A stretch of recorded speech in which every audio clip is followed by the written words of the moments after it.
Hey guys, somebody told me that you guys were interested in getting some plants. So I figured I'd make like a beginner's basics to the hobbyist world. Let's get started.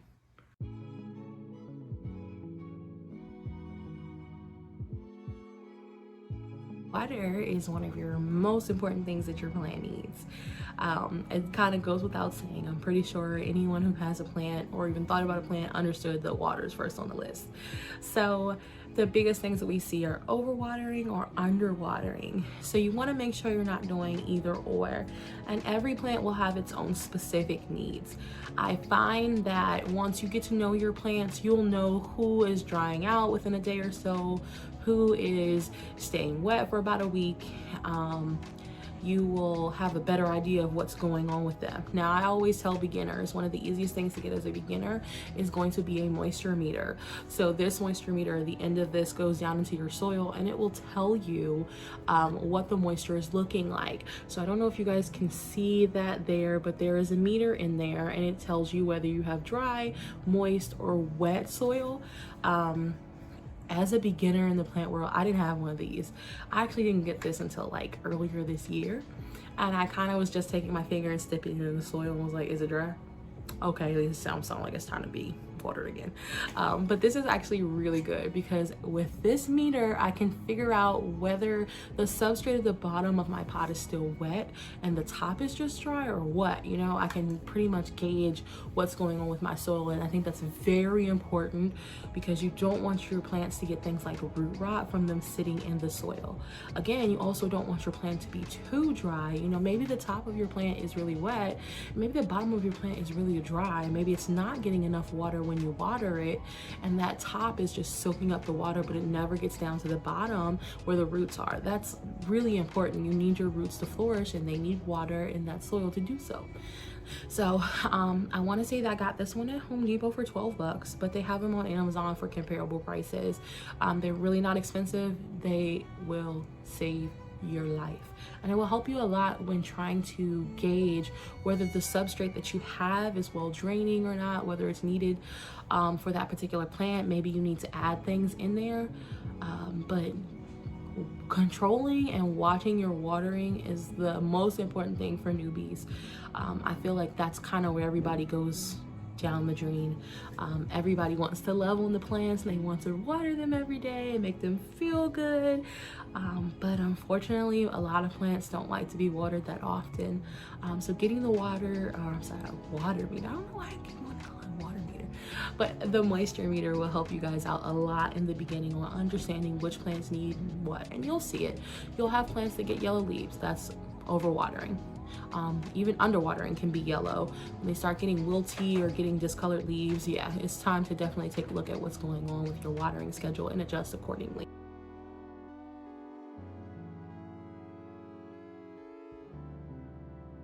So I feel like the best place to talk about sunshine was outside in the sunshine.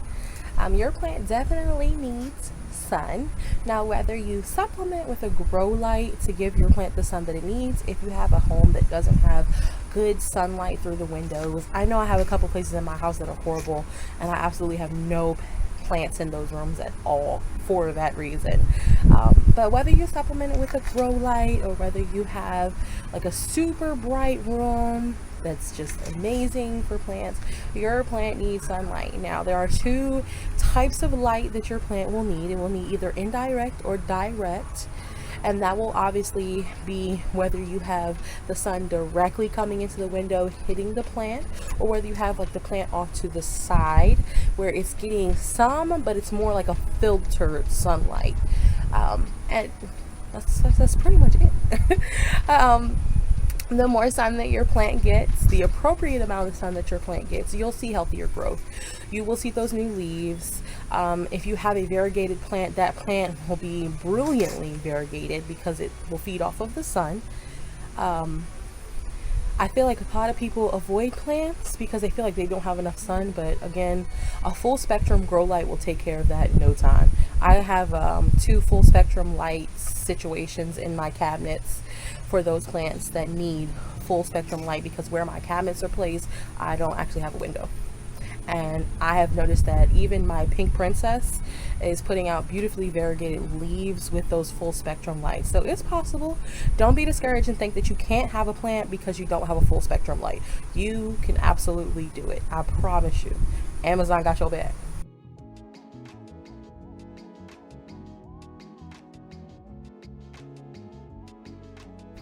So picking the right substrate for your plant is going to be hand in hand the most important things with your plant.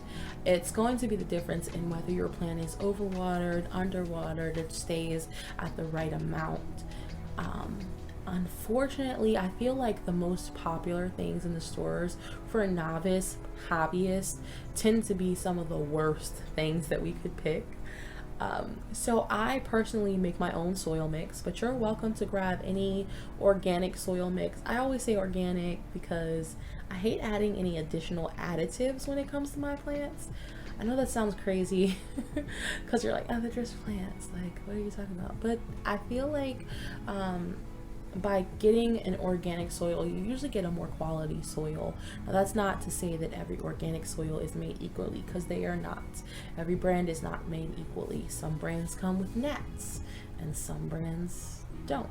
So, just make sure that you research and you pick a brand of soil or a soil that contains what your plant needs. Whether your plant needs like a cactus soil, which is going to keep your plant a little more dry, whether your plant needs a soil that's going to stay moist longer than a soil that will dry out quickly within a day or two. It really is based off of need for your plants. And the biggest thing on top of the soil that will also change it is your pot. So if you have terracotta, your plant is probably going to dry out a little bit faster than if you had a pot and a plastic planter. And I mean, there are a million different types of planters that you can buy, but keeping an eye on the type of planter that you have will also help you kind of gauge when your plant needs to be watered, when it doesn't need to be watered, or whether it's holding too much moisture in it. Your plant soil, it's going to serve a couple of purposes. So the soil is going to be an anchor for the root system for your plant. It's going to be a source of nutrients for your plant. It's going to control the oxygen that your plant gets. And it's also going to serve as kind of a buffer or an insulator for your plant from the elements outside of it. Now that's especially important when you're talking about outdoor plants. You want to choose a soil that's going to make sure that it keeps your plant insulated. It's kind of not that hard, but it'll make sense once you get a little more into it. So picking that perfect soil mix sometimes is really hard, and you do need to mix it. Keep in mind what your plant needs. Keep it simple. Don't go too crazy. You don't have to buy the latest fad, but buy something that's got enough nutrients and enough support for your plant itself.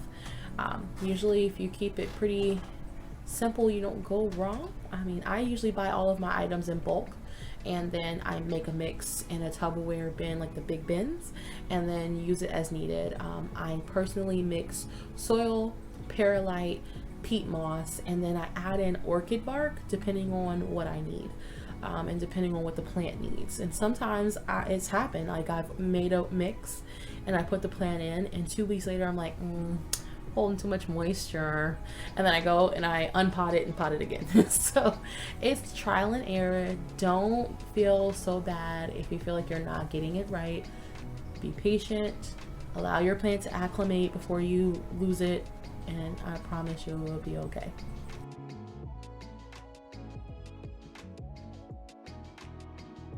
Feeding your plant is going to be next on the line. I know it seems like a foreign concept because you're giving it water. Isn't that enough food?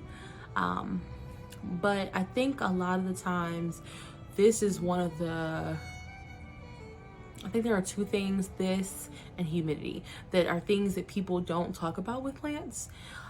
So when your plant is in a substrate or in a soil, you're going to find that your plant is going to use up the nutrients that are in the actual soil itself. Now outside, they get replenished because other plants are decomposing and nature's working its cycle. So it's constantly feeding your plants the things that it needs. Inside, you don't have that same action. So your plants are not getting the food that they need. And that's why a lot of times you have a plant that doesn't grow. It may live, but it really doesn't grow. And eventually, after sitting dormant essentially for so long, it'll start to die off. Another sign of nutrient deficiency can be yellowing leaves, or leaves that look like they're burnt, they're brown. You know, you can have a plant that's doing fine for 3, 4, 5 months, and then all of a sudden it's just decide nothing's changed. You haven't moved it, you haven't done anything crazy, you haven't changed the humidity in your house too much, and all of a sudden it's got burnt leaves, like burnt tips on it. I would like to think that that would be because it's not getting fed the nutrients that it needs. It's running out of those nutrients. So me personally, I like to use liquid dirt. So I know it's like backwards for you guys. I have gotten this off of Amazon, but you can also get it off of their website directly. And it is packed of nutrients and all the good stuff that your plant needs. So this is usually about a capful of this to a gallon of water, and I mix it up and I feed all of my plants at least once a month. Some of my plants are heavy feeders, so I may feed them several times a month, but the majority of my plants get fed once a month. And then for some plants that I think are heavy feeders, I'll cut it with some more water and then go from there. Now, I tend to use tap water that's been sitting out for at least 24 hours. And I only will use tap water that's been sitting out for 24 hours when I am feeding my plants. And I use it all the time. Like, I literally will water the plants on Monday, refill it back up, and by the time I come back, say, you know, Wednesday or Thursday, I know the water's been sitting out and any of the harmful things that are in the water have now evaporated out of the water. I personally don't use bottled water. I don't really care for the filtered water out the fridge either, but yeah, it's all on personal preference. Some people have plants that don't care, and I'm just not one of those, because if I feed my plants straight tap water, they get pretty dramatic. So we don't do that here. But getting your plants on a feeding schedule is like super important. You want to make sure that you're replacing the nutrients that your plants are taking out of the plant. So I bottom water my plants most of the time, and then about once a month I top water with my liquid dirt to make sure that they're getting everything that they need. Keeping them on this schedule, I promise you, you're gonna come back in like 3 or 4 months and be like, bam, all my plants got new leaves and they just thriving and living their best life. And you go like, girl, you told me the good stuff. Now I also just got some CalMag, and I'm going to be trying that out. So I'll have to come back to you guys on that one for that review a little later. I don't have enough info yet. But when I get back to that, we'll let y'all know some real stuff there. So humidity is going to be like our next important and our last part of this series. Most homes hold between like 40 and 50% humidity. Some differ based on the season, the heat, the air condition, what area you live in. I feel like majority of houseplants do well in normal humidity, but if you're, you know, like me and probably like all of my plant friends, then you like some of the tropical plants, and they require a higher humidity. As you guys can see behind me in one of my cabinets, I actually have a humidifier. I'm actually doing a little bit of an experiment right now because the seasons are changing and I'm noticing that the air is drier in my house. Now each of these cabinets has a meter where I can measure the humidity. It's kind of the point of them, but I am watching it and I'm noticing that the normal like 75 to 80% is starting to go down, and I want to make sure that I'm holding that humidity over the winter time. So I'm kind of deciding whether I want to just keep going with the vases of water. And as you guys can see, there's one right there. There's one on each shelf in each cabinet. And I group my plants together in such a manner that they also still create and hold on to a lot of humidity, especially when they get watered. But yeah, it's getting dry in here. So I'm probably gonna go and have to get dedicated humidifiers. Now, the bonus is that I like to choose humidifiers that are considered the smart humidifiers. And that's because they will turn on and off as needed to make sure that we are getting the correct humidity. So if it goes below a certain amount, normally they will turn themselves back on until it reaches that certain amount, and then they turn off. So it makes it really nice because then you're not filling it up all the time or keeping it constantly running. I always have this fear that keeping it constantly running is going to be worse than not having it running at all, because then your plants are going to be continually wet, and when your plants are continually wet, then you have root rot. So you know, you can place your humidifier, it doesn't have to be in a humidity cabinet, but you can literally place it on the floor around a group of plants. I always say group your plants together, your high humidity plants, and let that humidifier run. Again, if you have the smart one, that's even better, because then they're going to turn on and off as needed, and you don't really have to worry about it. Just check it every day or so to make sure that they have enough water. I feel like you guys have got enough relevant information to kind of jump in and figure out whether you want to be a plant enthusiast or whether this is just too much work, because trust me, it's nice.